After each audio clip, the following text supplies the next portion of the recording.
What's up, YouTube land? This is Jared, and today I want to talk about a lot of stuff. I want to talk about warming up, weight belts, foam rolling, and stretching. So any of you guys that watch my videos know that I hurt my back pretty bad recently. Thank God I'm better now, but the reason why I hurt my back is because I failed to warm up properly, and I also failed to foam roll and stretch after my workout. Okay, so first I want to talk about the warm up. Cold muscles are tight and they're more prone to injury.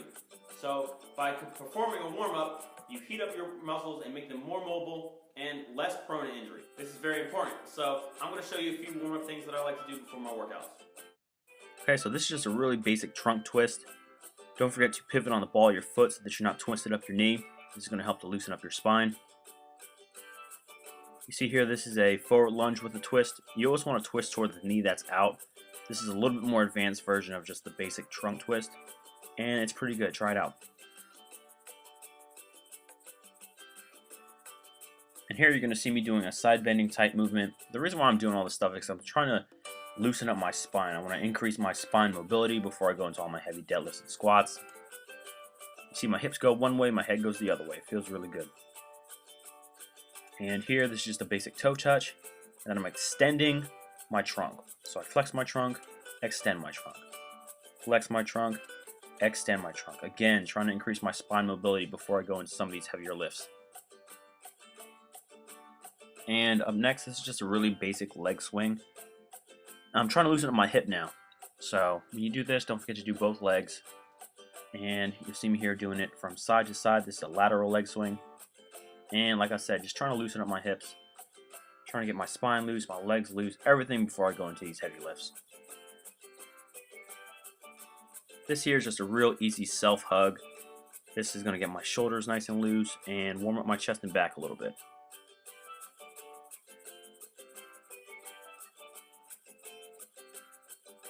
After I'm done a few of these basic warm-up type movements, I like to move into some really easy exercise movements. This is going to, again, help me to get warmed up and used to these movements before I move into something a little bit heavier. You'll see me do that here.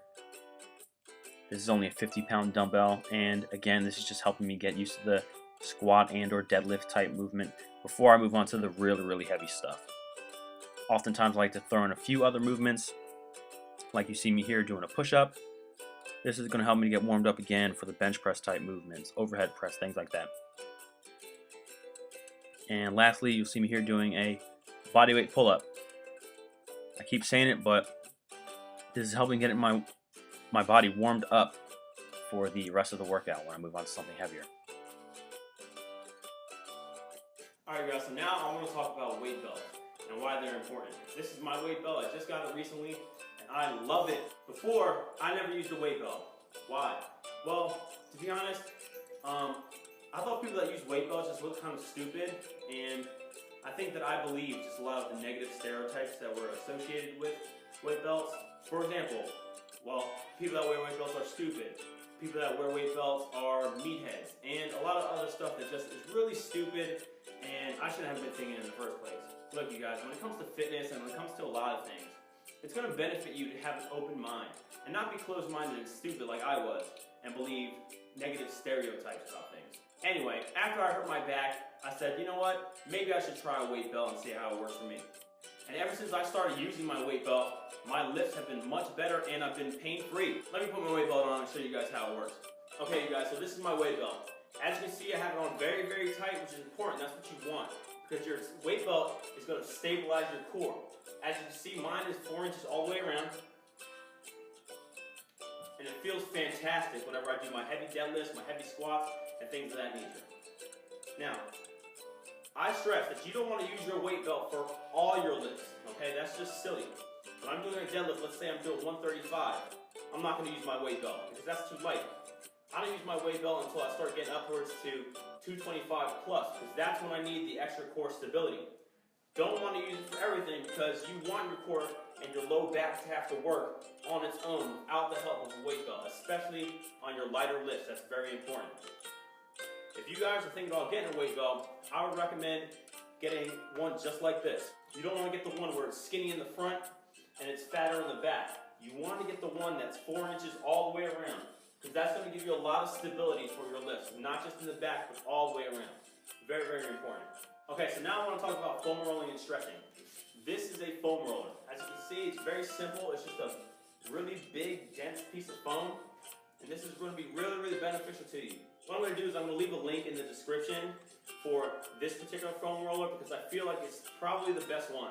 If you're interested in buying a foam roller, I really recommend this one. You don't want to get one from Target. You don't want to get a cheap one from Walmart.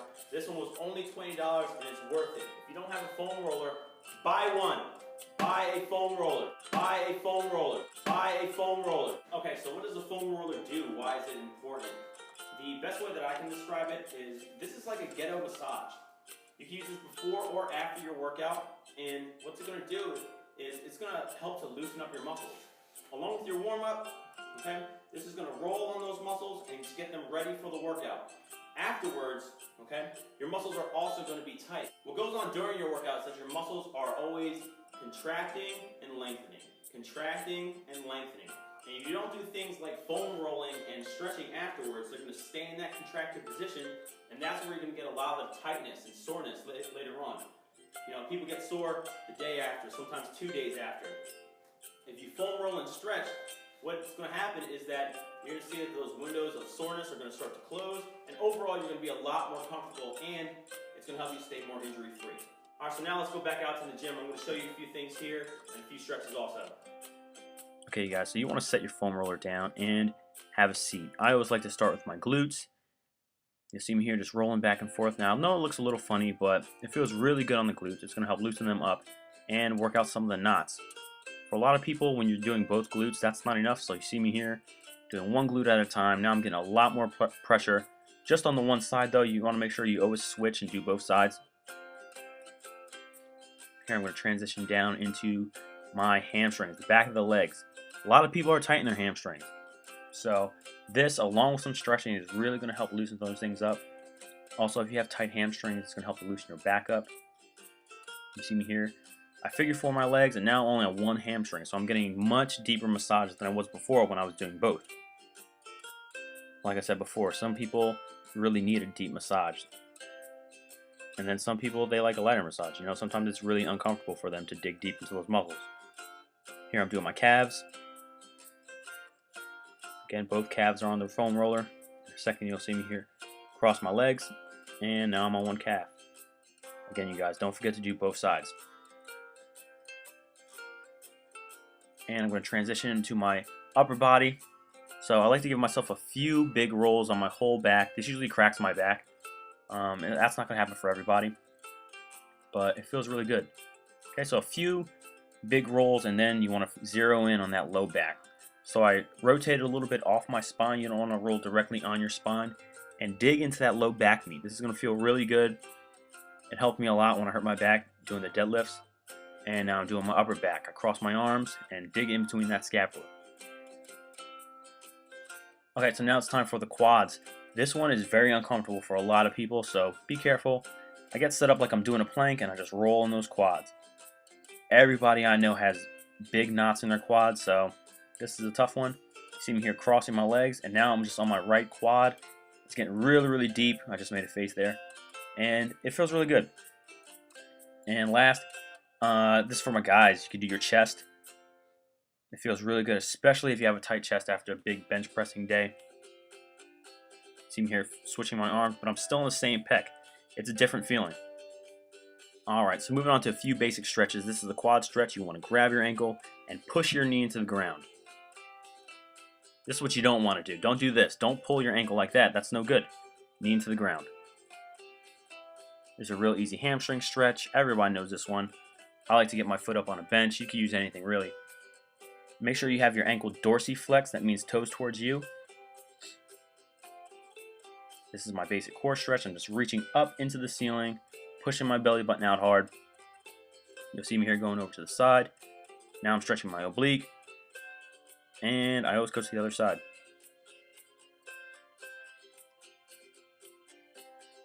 Alright, so this one here is a nice lat stretch. This is your back muscles. Now remember, guys, when you're doing stretches, there's no time limit. You can stretch as long as you like. You see me rotating here. Now I'm on one side.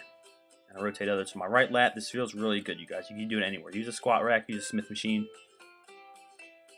Here's a chest stretch. I place my hands and I take a big step forward, push my chest out hard. Now, you can use any arm position you want, and I would advise you to use different ones because it's going to be a different feeling in your chest, so you want to try a few different things. This is the shoulder stretch. I'm just going to pull across my body. This is going to stretch my medial delt. It feels really good. Make sure to do both sides.